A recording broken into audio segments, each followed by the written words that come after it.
This is सार्थक और आज हम लोग क्लास सेवेंथ हिस्ट्री का चैप्टर 2 स्टार्ट करेंगे, that is rise of dynasties. Right, तो चलिए स्टार्ट करते हैं। The period between the seventh and the 13th centuries often referred to as the classical age of Indian history. The glory of India was at its peak and India was seen as a prosperous and rich land.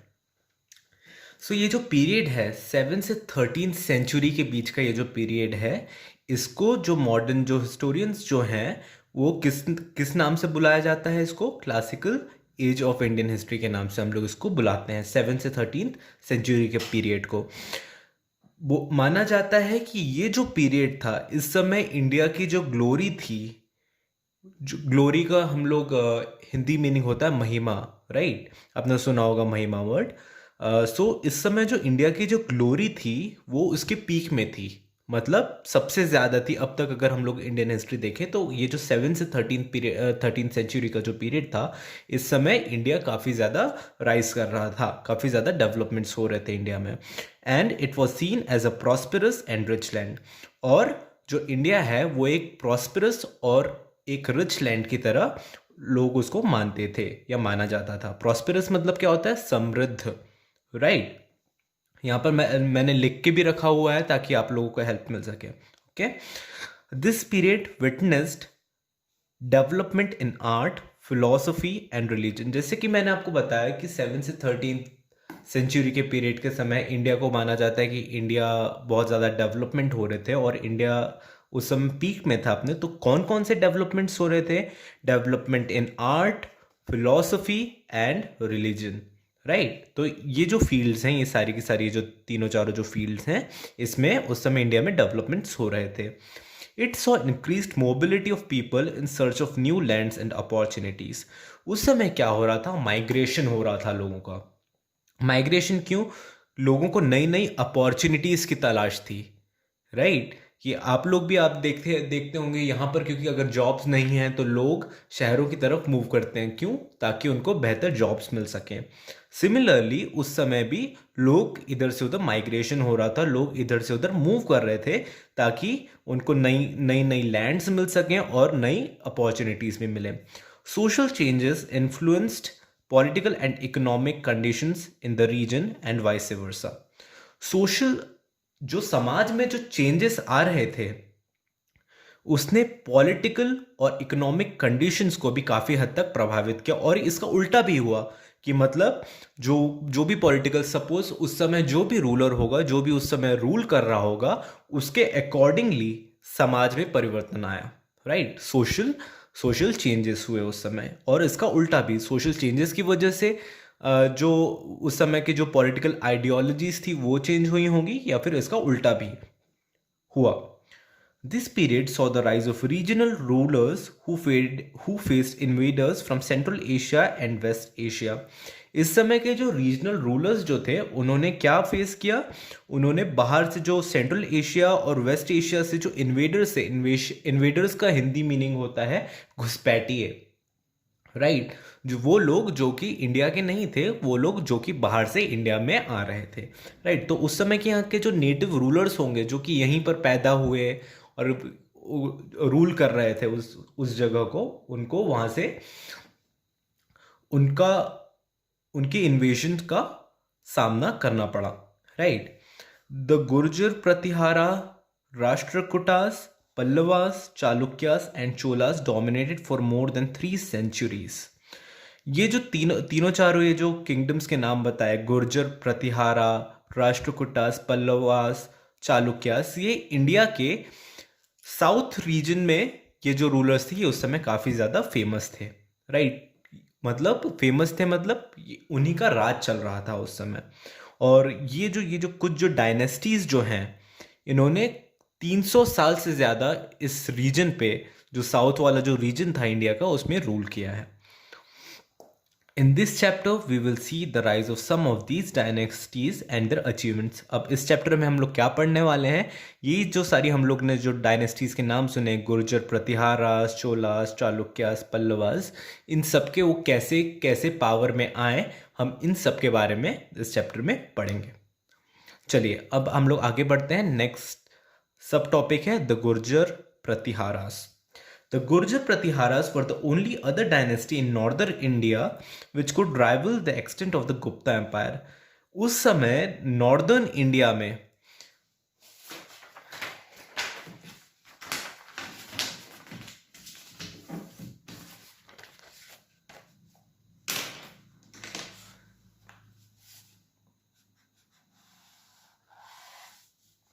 India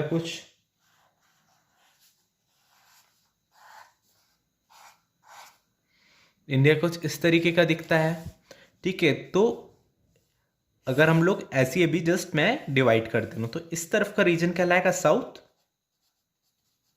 और इस तरफ का कहलाएगा north, right. सो जो बाकी के जो मैंने बताया पल्लवास वगैरह जो थे वो सारे साउथ के रीजन में रूल करते थे। अब जो ये जो गुर्जर प्रतिहारास जो थे ये इकलौती एक ऐसी डायनेस्टी थी नॉर्थ में जो कि गुप्ता एम्पायर को टक्कर देने का साहस रखती थी। मतलब वो लोग इतने पावरफुल हुआ करते होंगे, right. They are also credited for halting the progress of Arab invaders into India. और ये माना जाता है कि गुर्जर प्रतिहारास ने काफी हद तक जो अरब इन्वेडर्स थे उनको रोका। हॉल्ट करना मतलब किसी चीज को उनकी जो लय है उसको बिगाड़ देना या उसको रोक देना।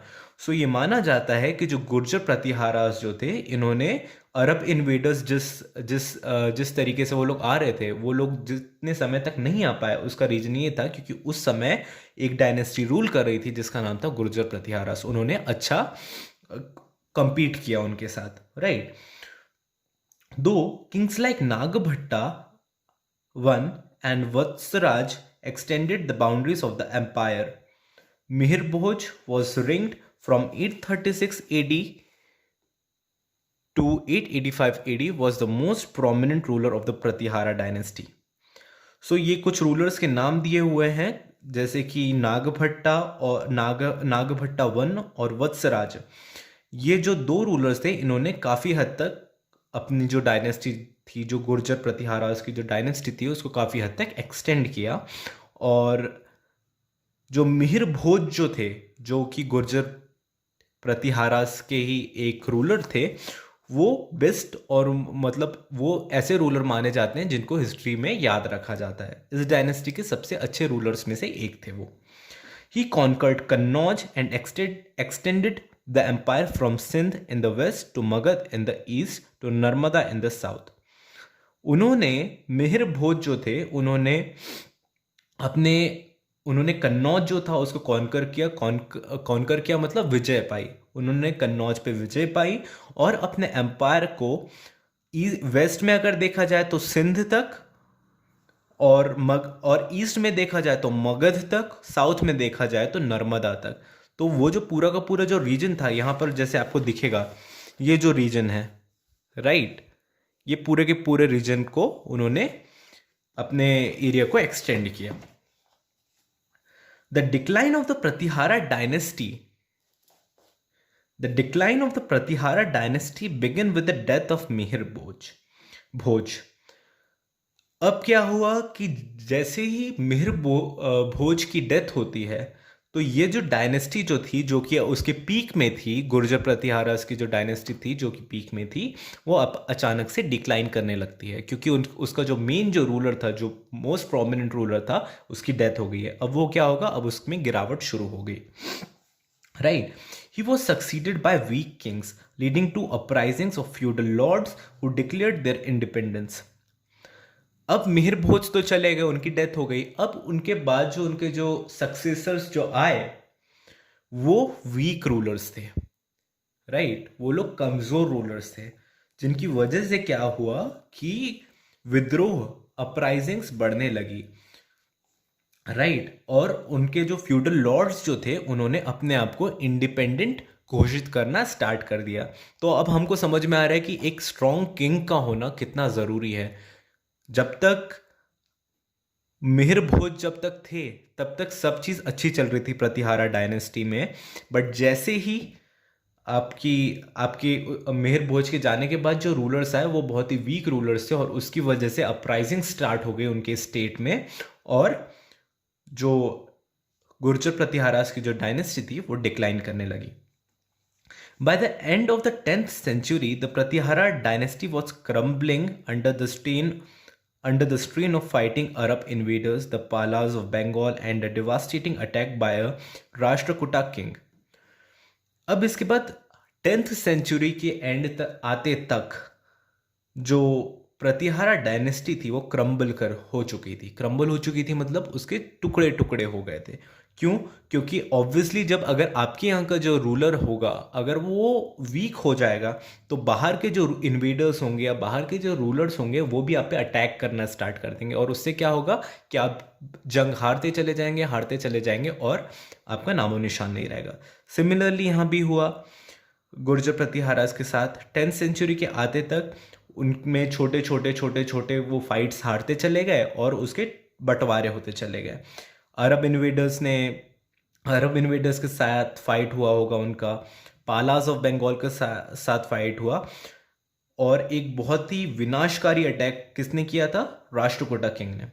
Mahmood of Ghazni attack Kannauj in 1018 bringing an end to the dynasty. और इस डायनेस्टी का एंड कैसे हुआ? जो महमूद ऑफ गजनी जो थे, राइट, उसने कन्नौज पे अटैक किया इन 1018, और जिसकी वजह से ये जो डायनेस्टी थी ये एंड हो गई. चलिए अब आगे बढ़ते हैं. अब पढ़ेंगे हम लोग the Rashtrakutas. Though the origins of Rashtrakutas are often debated, it is agreed by historians that the dynasty was founded by Danti Durga, a warrior who overthrew the Chalukyas. भाई ऐसा है कि जो राष्ट्रकूटास का जो वो कब उन लोगों ने या किसने उसको फॉर्म किया या किस पीरियड में ये लोग आए, ये तो थोड़ा सा डिबेटेड है. बहस होते रहती है हिस्टोरियंस के बीच में कि इस पीरियड में आए होंगे या इस पीरियड में आए होंगे. बट ऐसा माना जाता है कि जो राष्ट्रकूटा डायनेस्टी जो थी ये फाउंड किसने की थी? डांटी दुर्गा. और ये किस पीरियड में फॉर्म की गई होगी? 735 से 756 एडी के बीच में. और ये वो रूलर थे डांटी दुर्गा जिन्होंने चालुक्यास को ओवरथ्रो किया था. मतलब उन्होंने उनको हराया था और खुद की एक जो डायनेस्टी थी वो स्टैब्लिश की थी. The empire of the Rashtrakutas of Manyakheta extended from Narmada in the north to Kaveri in the south. अब ये जो इनकी जो डायनेस्टी थी ये नॉर्थ में नर्मदा से लेकर स्टार्ट होती थी और साउथ में कहाँ तक आती थी? कावेरी नदी तक. आप लोगों को सबको पता होगा नर्मदा नदी जबलपुर में आप देखते हैं नर्मदा नदी है, कावेरी नदी भी साउथ में आती है.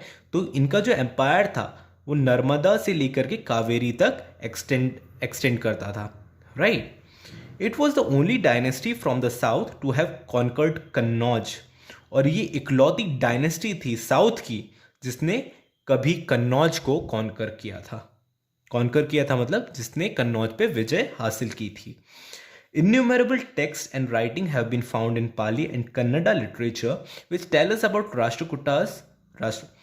हमको बहुत से टेक्स्ट, इन्यूमरेबल मतलब बहुत सारे, राइट, हमको ऐसे बहुत सारे टेक्स्ट मिलते हैं जो कि पाली लैंग्वेज और कन्नड़ा लैंग्वेज में लिखे हुए हैं जो हमको राष्ट्रकूटा डायनेस्टी के बारे में बताते हैं या हमको जो राष्ट्रकूटास के बारे में बताते हैं. पाली आप सभी जानते हैं एक नॉर्मल लोगों के बोलने वाली भाषा होती थी. जैसे संस्कृत जो भाषा है वो माना जाता था कि उस समय एलिट्स यूज़ करते थे. एलिट्स मतलब उस समय जो ब्राह्मण्स थे वो अपने आप को एलिट्स मानते थे और ये जो भाषा थी संस्कृत ये सिर्फ और सिर्फ ब्राह्मण्स को आती थी. बट पाली लैंग्वेज जो होती है नेटिव लैंग्वेज होती है, जैसे कि जो हम आम बातचीत की भाषा होती थी ये पाली. ओके, अब हम लोग बढ़ते हैं आगे. Govind III was a prominent ruler of Rashtrakutas and his exploits have made historians compare him to Alexander the Great and the legend Arjun of Mahabharata. Govinda III जो थे ये राष्ट्रकूटा डायनेस्टी के एक बहुत महान रूलर माने जाते हैं. इतने महान माने जाते हैं कि जो लोग जो इनको सपोर्ट करते हैं वो इनको गोविंदा III को अलेक्जेंडर से कंपेयर करते हैं और इवन अर्जुन से भी कंपेयर किया जाता है इनको, right. They led successful attacks against the Pratiharas and Palas of Bengal and captured Kannauj for some time. उन्होंने काफ़ी अटैक्स किए प्रतिहारास और पालास के ऊपर, जो कि बंगाल के थे पालास, और उसमें वो उन अटैक्स में वो सक्सेसफुल भी रहे, मतलब उन्होंने विजय भी हासिल की इसमें, और काफ़ी समय तक कन्नौज पे राज भी किया। अब हम लोग आगे बढ़ेंगे चालुक्यास पे, right.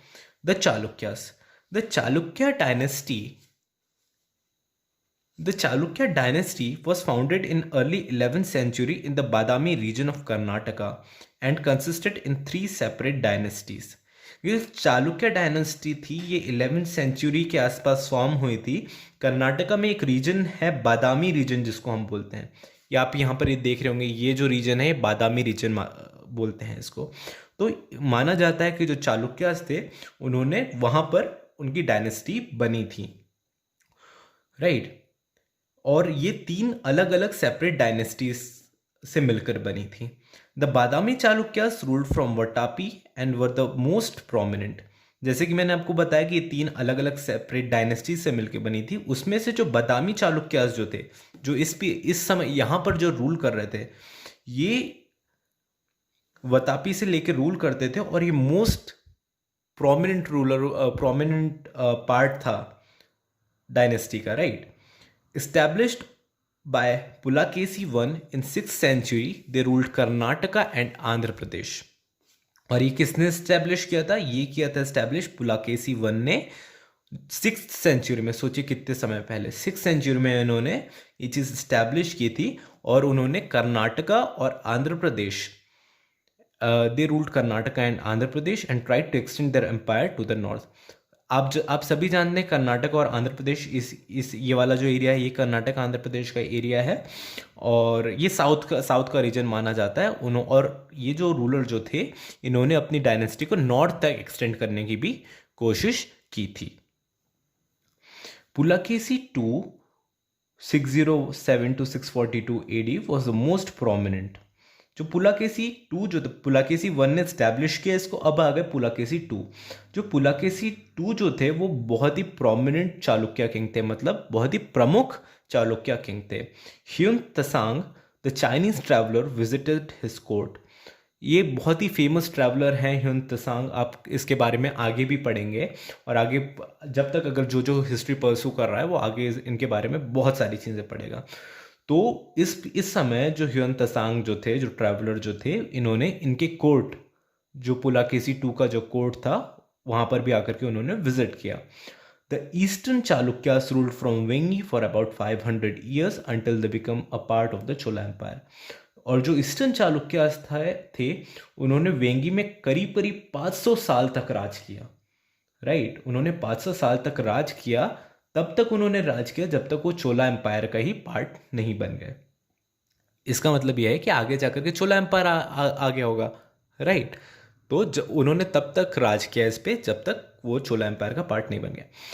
The eastern Chalukyas are credited for the bringing in the golden period in development of Telugu culture, literature, art and poetry। ये जो ईस्टर्न चालुक्यास जो हैं, इनको लोग क्रेडिट देते हैं क्योंकि इन्होंने तेलुगु कल्चर, लिटरेचर और पोएट्री, ये जो 3 जो चीज़ें हैं, इसमें काफ़ी ज़्यादा उस समय डेवलपमेंट्स हुए और काफ़ी सारी नई नई चीज़ें आई इन तीनों एस्पेक्ट्स में, right. The western Chalukyas overthrew the Rashtrakutas, ended the Chola influence and became a dominant dynasty in Deccan, occupying large areas in South Karnataka, right। So आप देख सकते हैं ये बादामी चालुक्य एम्पायर है, राइट। चलिए अब हम लोग आगे बढ़ते हैं, अब हम लोग पढ़ेंगे the Cholas. The Chola empire came into prominence in the middle of the 9th century. जो चोला एम्पायर था ये कब आया, एग्जिस्टेंस में कब आया, 9th सेंचुरी। कभी तो भी middle of the 9th century, मतलब 9th सेंचुरी जब चल रही होगी तब उसके आसपास ही आया होगा। Its empire extended from the Indian peninsula to large parts of Sri Lanka, Andaman and Nicobar islands, Lakshadweep, Malay, Java and Maldives island due to the existence of strong navy. अच्छा, ये जो चोलास जो थे, इनके पास बहुत ही स्ट्रॉन्ग नेवी हुआ करती थी उस जमाने में भी, राइट। तो उनको स्ट्रॉन्ग नेवी का क्या फ़ायदा हुआ कि ये जो श्रीलंका वाला जो रीजन है, उन्होंने साउथ के हिस्सों में तो राज किया ही किया, बट ये जो श्रीलंका का भी जो एरिया है उन्होंने काफ़ी पार्ट्स में उसके रूल किया। यहाँ पर छोटे छोटे अगर आप देखेंगे, अगर आप ग्लोब उठाएंगे तो यहाँ पर छोटे छोटे आइलैंड्स हैं। लक्षद्वीप आइलैंड है, अंडमान एंड निकोबार आइलैंड है। तो उन्होंने उस समय वो लोग इन सारे छोटे छोटे आइलैंड्स में भी रूल कर रहे थे, right. Prominent rulers of Cholas include Rajaraja Chola I, Rajendra Chola and Rajendra Chola II, who continued the annexation policy of earlier rulers. अब इनके ये जो चोला किंगडम था, जो चोला एम्पायर जो था, इसके मेन प्रोमिनेंट रूलर्स कौन कौन थे? पहला राजराजा चोला वन, एक ये बहुत ही प्रोमिनेंट रूलर हैं। दूसरे हैं राजेंद्र चोला और तीसरे हैं राजेंद्र चोला to.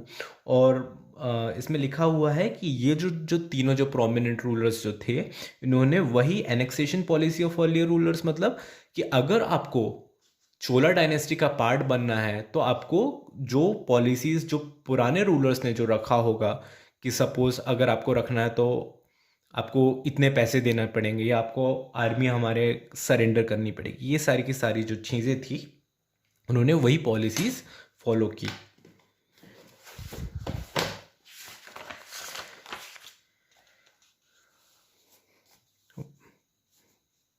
His successors were weak, and this led to the end of the illustrious empire.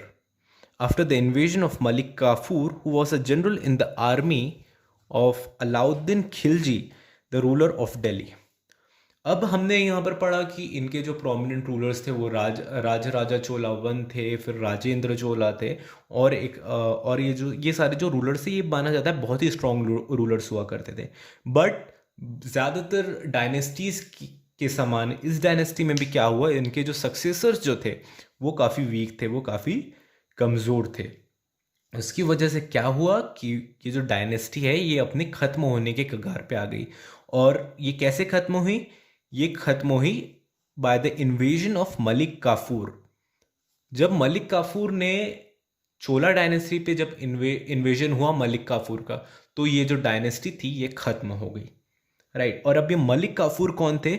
Malik Kafur जो थे वो जनरल थे in the army of Alauddin Khilji, right. ये बहुत ही बेहतरीन जनरल्स में से एक हुआ करते हैं अपने समय के मलिक काफूर। और अलाउद्दीन खिलजी कौन थे? ये उस समय दिल्ली के रूलर हुआ करते थे। Idols of Vishnu and Lakshmi have been discovered from the Chola period. आप यहाँ पर एक शिव का एक नटराज पोज में एक दिख रहा होगा आपको, ये ब्रॉन्ज से बना हुआ स्टैचू है, राइट। सो उस समय क्या बोला है यहाँ पर? विष्णु, और आप सभी जानते हैं विष्णु एक बहुत ही इंपॉर्टेंट गॉड है हिंदू कल्चर में, लक्ष्मी भी गॉडेस हैं हिंदू कल्चर में। तो उनके काफ़ी सारे आइडल्स मतलब मूर्तियाँ जो है वो चोला समय की हमको मिलती हैं। During this time sculpture as a form of art reached its peak. जो चोला एम्पायर के समय क्या हुआ कि जो स्कल्पचर जो था, जो कि मूर्तियों बनाने का जो वो होता है, राइट, वो अपने पीक में था इस समय। मतलब बहुत ही शानदार मूर्तियां बनाई जाती होंगी। जो स्कल्पचर जो आर्ट है वो उस समय पीक में था। The images were exquisitively carved and had intricate details. The artist enjoyed great freedom of expression. इस समय की जो इमेजेस जो हमको मिलती हैं, जो तस्वीरें हमको मिलती हैं, वो बहुत ही तल्लीनता के साथ कार्व की गई हैं, राइट। उसको मतलब बनाया बहुत ही बारीकी से बनाया गया। इंट्रिकेट डिटेल्स मतलब बारीक डिटेल्स, राइट। जैसे कि अगर आप ताजमहल में जाएंगे तो आपको ताजमहल में बहुत सारी बारीक डिटेल्स मिलेंगी जो कि बहुत ही बेहतरीन लगती हैं देखने में। सिमिलरली इस समय की भी जो इमेजेस हैं ये बहुत ही तल्लीनता के साथ बनाई गई थी। और इससे साबित होता है कि जो चोला एम्पायर रहा होगा इस समय आर्टिस्ट को बहुत फ्रीडम दी गई होगी ताकि वो अपने फुल कैपेसिटी या फुल कैपेबिलिटी में वो अपने काम कर सकते थे, राइट। और फ्रीडम ऑफ एक्सप्रेशन उनको जिस तरीके से बनाना था, जिस तरीके से चीज़ों को वो पोर्ट्रे करना चाहते थे, उनको इस सब की आज़ादी दी गई थी। आप यहाँ पर देख सकते हैं चोला एम्पायर ये क्या था? ये कांचीपुरम, वेंगी, जो अभी हम वेंगी देख रहे थे, थांजावुर बहुत ही फेमस प्लेस है। श्रीलंका का भी मैंने आपको बताया था कि श्रीलंका के कुछ पार्ट्स में भी रूल कर रहा था चोला एम्पायर। लक्षद्वीप आइलैंड लेफ्ट में होता है इंडिया के। सो ये भी जो छोटे यहाँ पर आइलैंड्स हैं, यहाँ पर भी उस समय रूल कर रहे थे चोलास। अब आते हैं हम द चौहान्स पे। The Chauhans, the Chauhan dynasty controlled areas in Rajasthan, Delhi and some areas of Gujarat and Uttar Pradesh. ये जो चौहान डायनेस्टी है, ये मेन कहाँ तक कॉन्सेंट्रेटेड थी? ये लोग मेन राजस्थान, दिल्ली, गुजरात और उत्तर प्रदेश के कुछ जो पार्ट्स थे, इसमें चौहान डायनेस्टी जो थी वो काफ़ी ज़्यादा कॉन्सेंट्रेटेड थी, या काफ़ी ज़्यादा उनका कंट्रोल था वहाँ पर। A brave warrior clan which won many battles, the Chauhans declared themselves free of the Pratiharas in the early 11th century and formed their own kingdom under Prithviraj Chauhan.